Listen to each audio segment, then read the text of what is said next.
Albert Einstein once said, everybody's a genius, but if you judge a fish by its ability to climb a tree, it will live its whole life believing that it is stupid.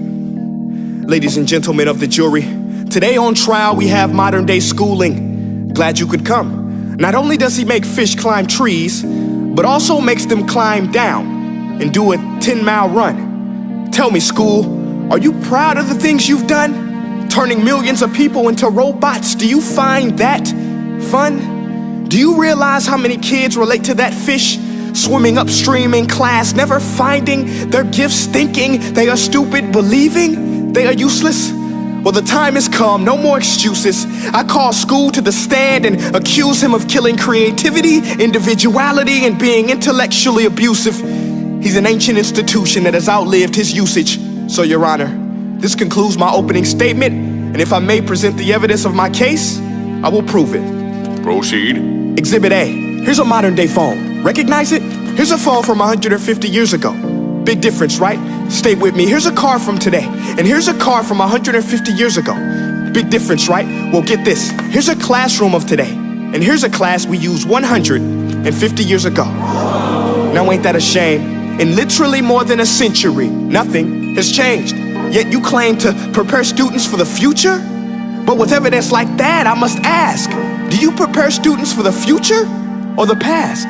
I did a background check on you and let the record show that you were made to train people to work in factories, which explains why you put students in straight rows, nice and neat, tell them sit still, raise your hand if you want to speak, give them a short break to eat, and for 8 hours a day, tell them what to think. Oh, and make them compete to get an A letter which determines product quality, hence grade A of meat. I get it. Back then, times were different. We all have a past. I myself am no Gandhi.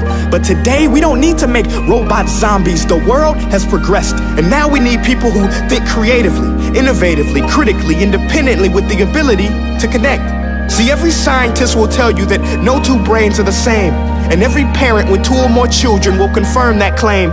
So please explain why you treat students like cookie cutter frames or snapback hats, giving them this one-size-fits-all crap. Watch your language. Sorry, Your Honor, but if a doctor prescribed the exact same medicine to all of his patients, the results will be tragic. So many people would get sick, yet when it comes to school, this is exactly what happens, this educational malpractice, where one teacher stands in front of 20 kids, each one having different strengths, different needs, different gifts, different dreams, and you teach the same thing the same way?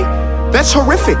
Ladies and gentlemen, the defendant should not be acquitted. This may be one of the worst criminal offenses ever to be committed. And let's mention the way you treat your employees. Objection. Overruled. I want to hear this. It's a shame. I mean, teachers have the most important job on the planet, yet they're underpaid? No wonder so many students are short-changed. Let's be honest, teachers should earn just as much as doctors, because a doctor can do heart surgery and save the life of a kid, but a great teacher can reach the heart of that kid and allow him to truly live. See, teachers are heroes that often get blamed, but they're not the problem. They work in a system without many options or rights. Curriculums are created by policymakers, most of which have never taught a day in their life. Just obsessed with standardized tests. They think bubbling in a multiple choice question will determine success. That's outlandish. In fact, these tests are too crude to be used and should be abandoned, but don't take my word for it. Take Frederick J. Kelly, the man who invented standardized testing, who said, and I quote, "These tests are too crude to be used and should be abandoned." Ladies and gentlemen of the jury, if we continue down this road, the results will be lethal. I don't have much faith in school, but I do have faith in people.